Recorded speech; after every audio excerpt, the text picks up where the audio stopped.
Good morning. Welcome back to same topic.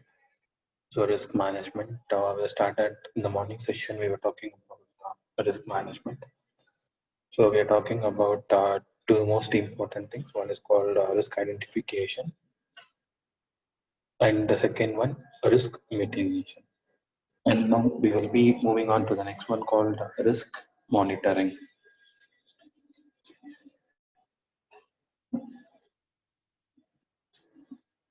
This risk monitoring and risk management is applicable for all the phases in software engineering as well as SDLC, like a software development life cycle. At any stage or at any phase, it is always prone to risk.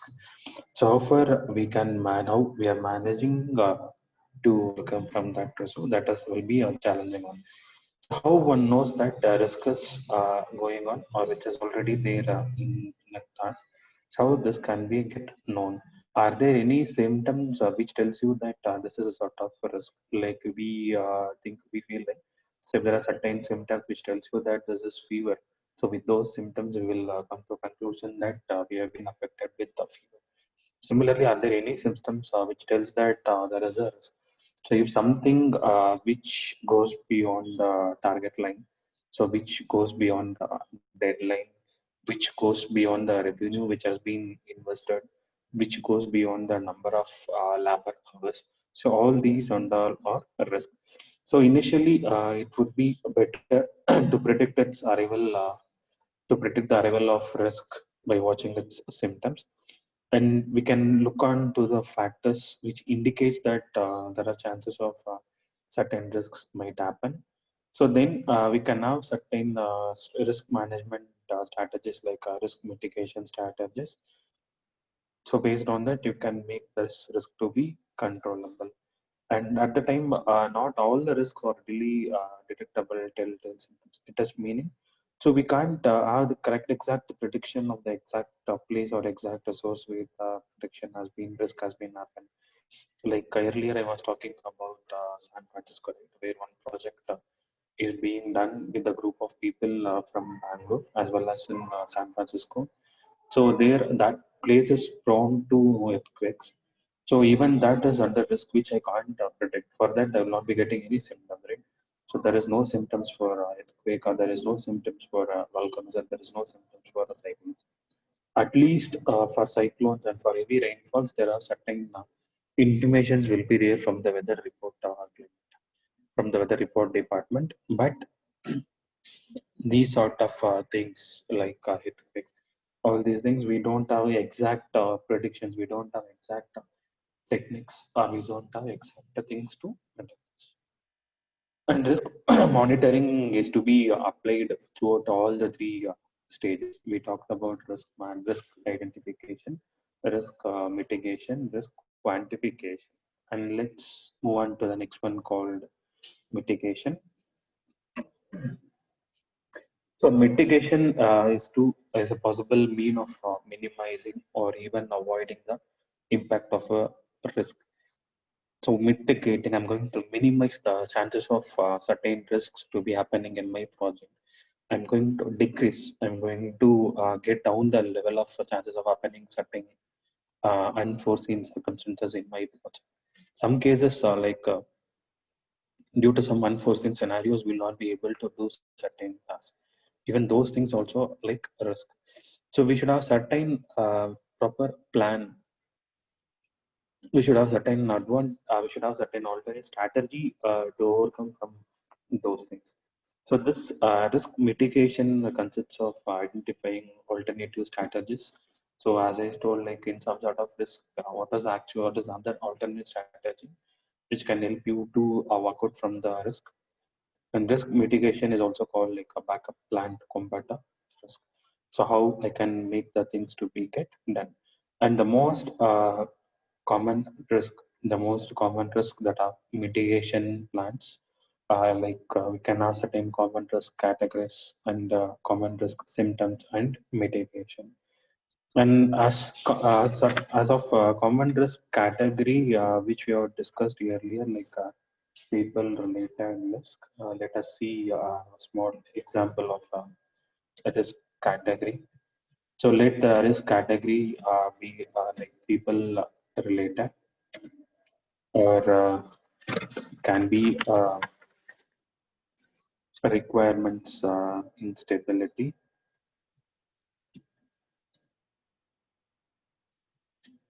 or it can be like due to pressure of the schedule. I mean schedule pressure. It can be infrastructure degradation or failure. Okay.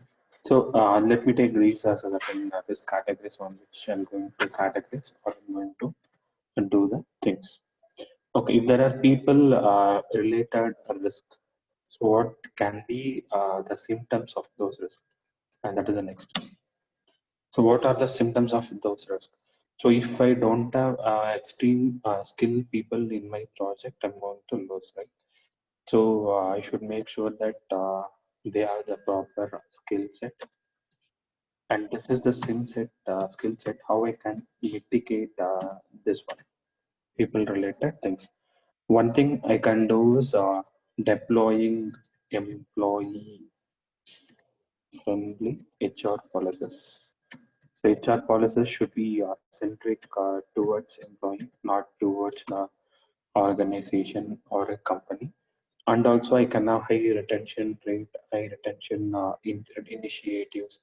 I can also have inspirational goals and incentives and some better compensation strategies. So all these are the way to mitigate or to raise the issue of risk category like people related. So to be simple, to make sure that people who works in the project company should not leave the project or should not leave the work. So what I can do is I can provide them a friendly environment for them to feel free to interact and to connect with the work. Okay? So that is the one way that I can do. And also I can reframe the policies. I can reframe the policies means once if you do a job, so you will be given the HR policies of the company, said company, and that policies can be reframed on like employee friendly based manner. So that makes people to be more attractive, and also like and also like providing benefits. So that providing certain benefits to the employees so that make sure that they feel happy with the work and they wish to continue in the work. They don't want to leave the work. And retention of faculty, retention of people in the company or in the project team is more important. Once at the end of the year, each and every company they will be having an assessment. I mean, like as an individual performance, like there are some assessment strategies for assessing each and every individual in the company. Similarly, there are certain assessment strategy techniques that a company uses to assess their position in the market. So those are also like a strategy techniques. And whatever the assessment scheme that they use to do that. And in that, one of the most important part attribute will be employee. So what is the retention level of employees in the company? The retention level should always more than greater than 90%. It should not be go below that. And if the retention of employees only 20 to 25%, the company may not be able to fulfill its goals. The company may not lead to success. The company may not be able to promote to the next level or promote to the targeted level. So it is always better to have a good retention among the employees. The good retention rate will bring the good success rate of the company. And if there is no good retention rate, the company failure rate is almost we are near to the company's failure rate.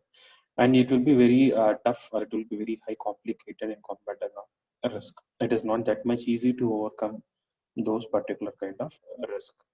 And second thing related to people is like a specific skill set availability. That is also can be one of the thing.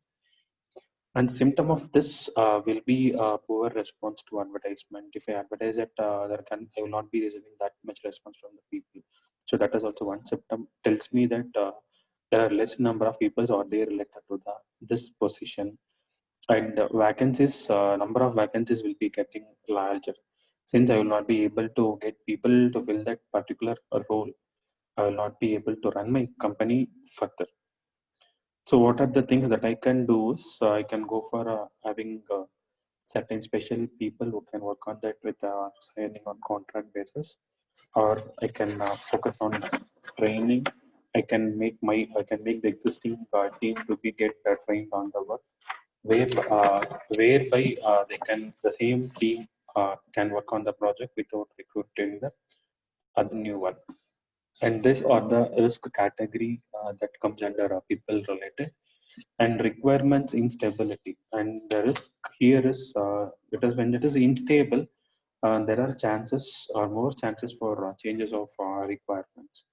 So the risk will be frequent changes of requirements. The symptoms will be like changes in the work plan very often, and actual work which is deviated from the work which we have planned earlier.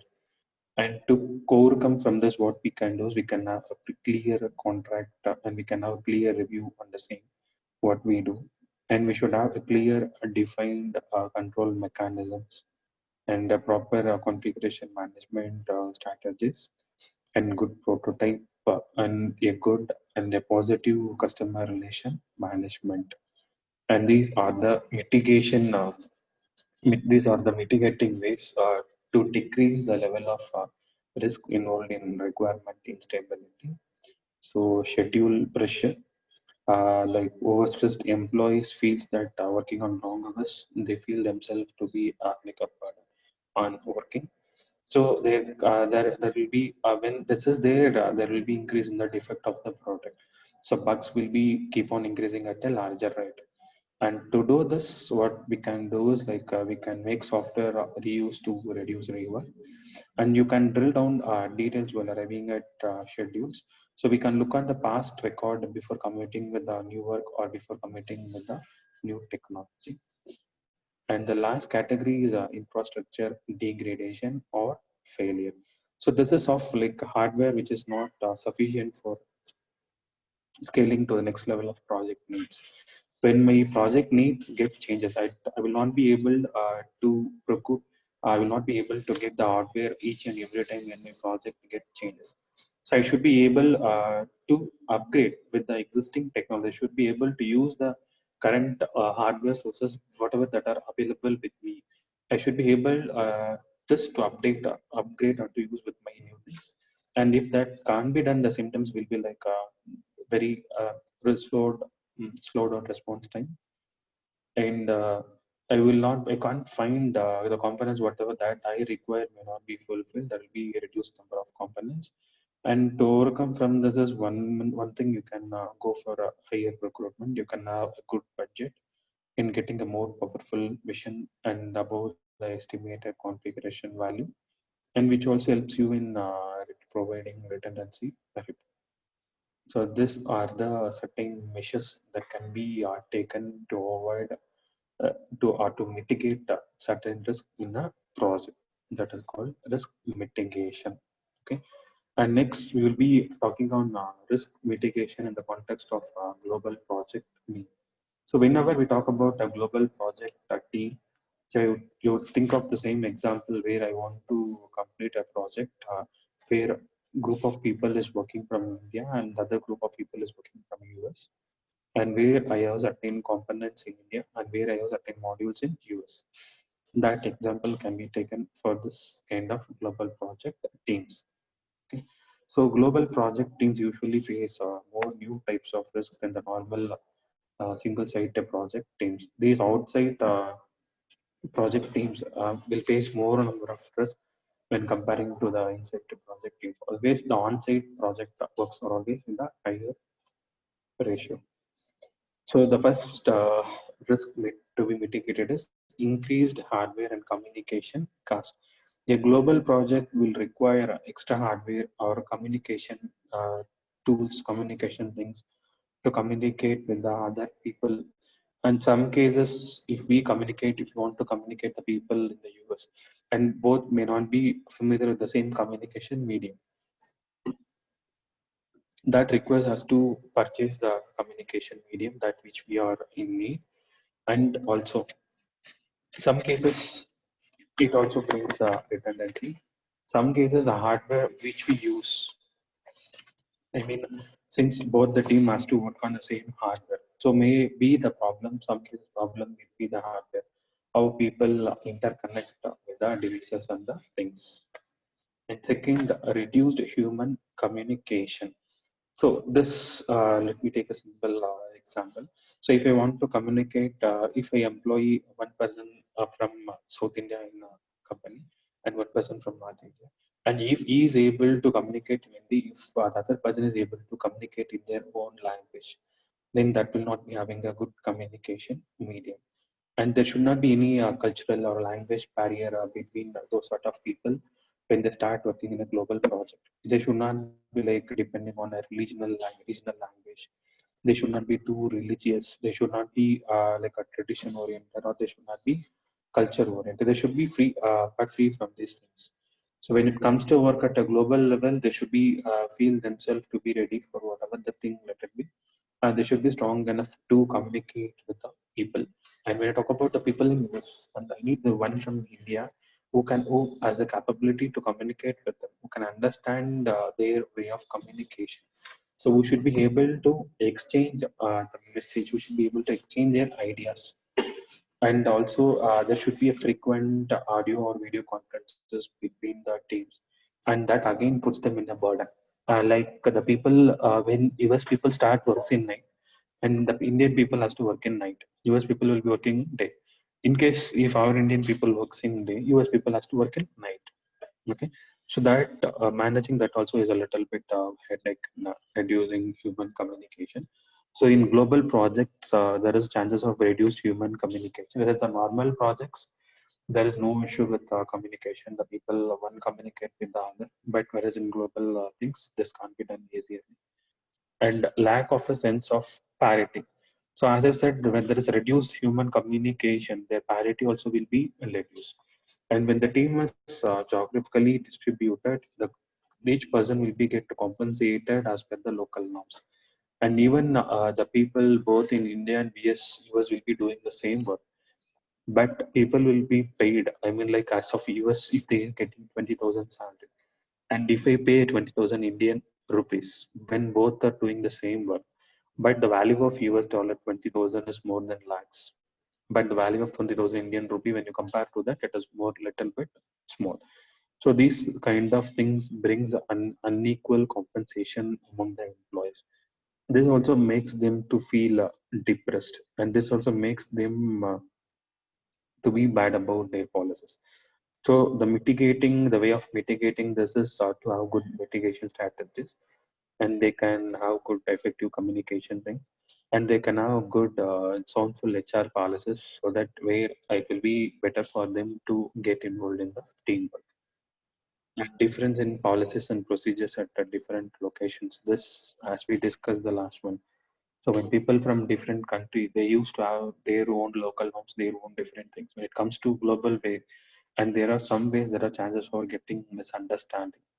So those kind of misunderstandings, those kind of the knowledge and lack of communication, all these things has to be avoided as much as possible. And exposure to political uncertainties, this is the high level of risk. So when a team is distributed globally, there should be invariably be travel needs, and whatever the travel needs that they require, like governmental external factors. For example, one people has to travel to US, he should be given, he should be paid for all his travel tickets and all the kind of things. If he manages and travels with his own traveling tickets with his own expenses, then again it leads to a type of risk. So here she may not be feel good and contributing to the organization. So there are more chances for them to shift to the other company. Okay, so these are certain risks that happens in that occurs in global project teams, and these are certain mitigation techniques or certain mitigation things. approaches which can be followed to make the project to be free from risk. Okay, on this about the techniques in risk management. And now let us talk about some practical techniques in risk management. Okay. So as we discussed as of these many classes, so risk is quantified by its probability and the impact. So in reality, it is not easy to, find out the probability of the risk, or it is possible to impact with a high rate or low rate. It is always a challenging task. So the probability of risk can be categorized into high, low, medium, and similarly, the impact of the risk also can be categorized as high, medium, low. Since these are the two things, probability and impact of the risk are the two things which concentrates or which deals with the mitigation of the risk. And mitigation strategies for these sort of risk, depending on the availability of a resource. So we give more attention to risk than that are lower in probability and are in impact. And to understand this in a clear manner, let us have a typical risk analysis, the form of table.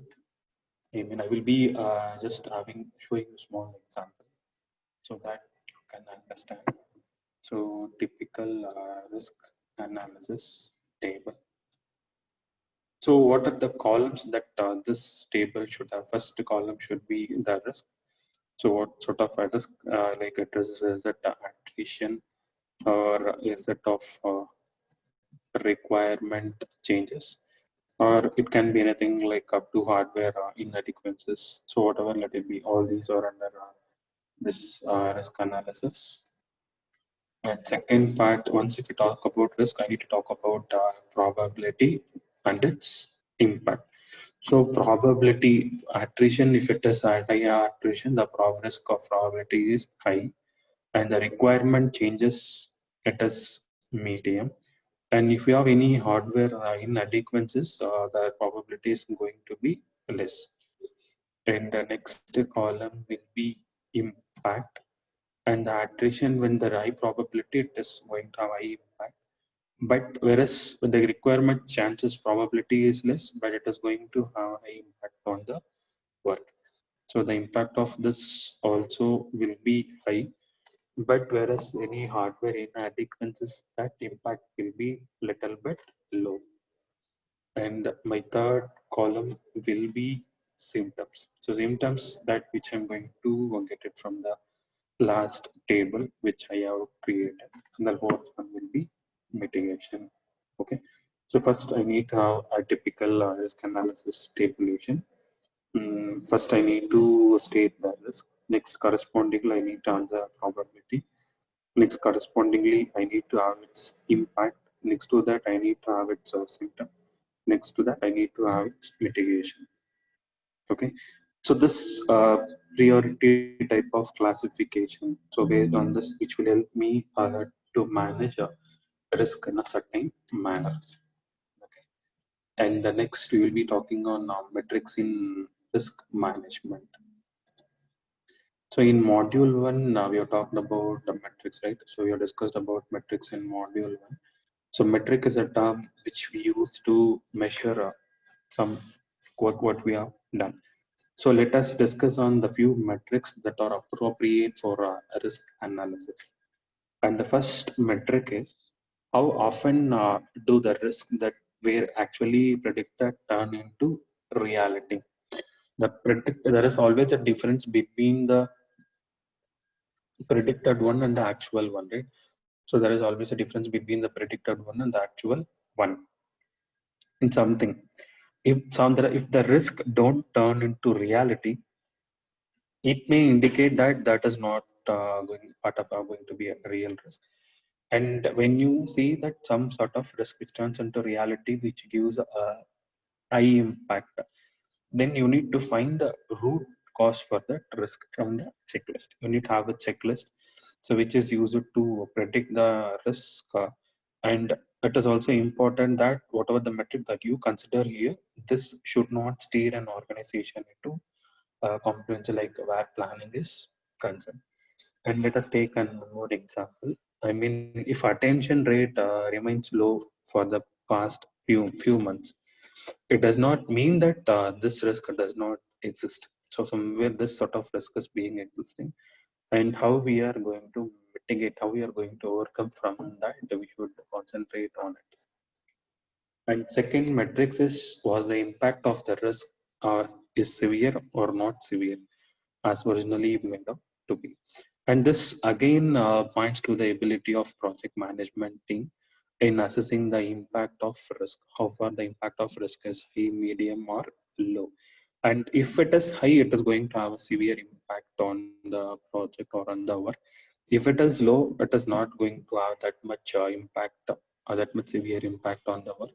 So I can like categorize it as the impact of risk is not severe as originally made out to be. And also I should see that whatever things that we have predicted, so always that will not be the same actual one to be get happen. So how, what is the difference between that and that? That also should be taken into account. And how many risks keep coming up repeatedly? So this points to the inability of the management to learn from previous mistakes. If they have not rectified the previous mistake clearly, then it will be just keep on repeating and reflecting even the next later on stages. So that will be an uncontrollable one. So how do the actual risk faced in a project differ from the anticipated risk? So this is regardless of the impact. So which gives an indication of how good the anticipatory capabilities of the organization are.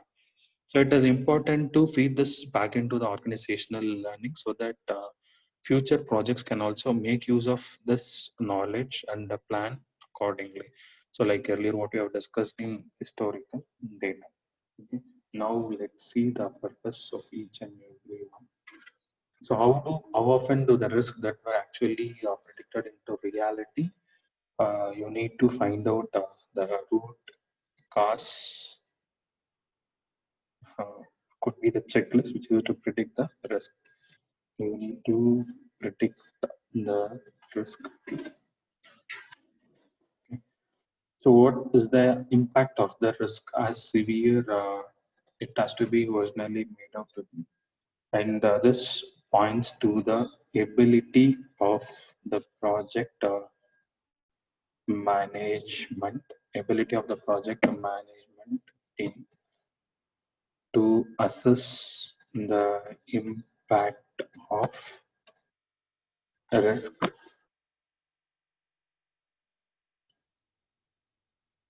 to assess the impact of risk. And third one, how many risk often come repeatedly. And this is the inability of the management to learn from previous mistakes. And at last, how do the actual risk faced in a project differ from the actual one? So this gives an indication on how good the anticipatory capabilities of the organization are. And this also may be applied, may be used for future projects. Okay, so this also can be used for a future project. So this is about metrics in risk management. So the things that we have talked in about metrics in risk management are predicting and checking the ability of the project management team and offer it as anticipatory to the work. Okay. So with this, we are concluding with risk management. I mean, with this, we are winding up with risk management. And the next, we will be moving on to planning.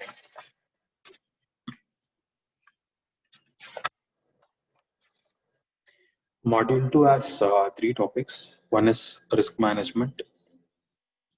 Second, project planning and tracking. Third, project closure. So as of now, we have done with risk management. So this is all up to risk management. And next, we will be start talking on project planning and tracking, project closure. Okay. So in the next class, we shall start discussing about project planning and tracking and project closure. And now let us revise all the points that we have discussed in risk management.